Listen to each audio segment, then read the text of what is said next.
Le dossier du jour, c'est avec vous, Judith Piombo, bienvenue. Merci. Alors dites-nous, quelles sont les activités préconisées sur l'opérationnalisation de cette usine? Voilà, selon le ministre des Infrastructures et des Travaux publics, les différentes activités sont préconisées en deux phases.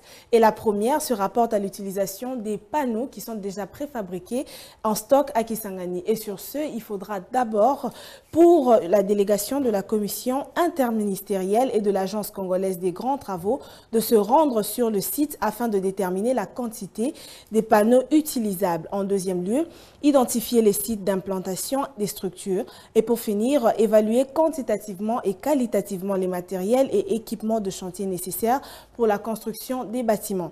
Ensuite, toujours dans la première phase, pour la commission interministérielle, premièrement, il s'agira d'identifier et évaluer le coût de la mise en œuvre.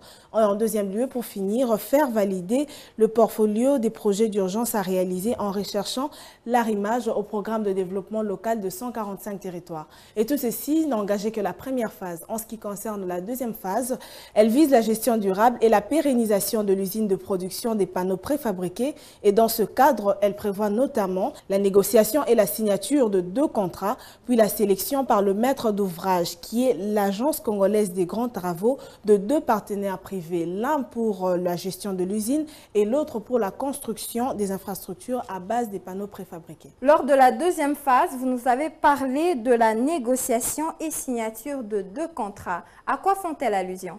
Tout à fait. L'un est relatif à l'évaluation de l'état actuel des équipements de l'usine afin d'estimer les coûts de sa remise en état de fonctionnement.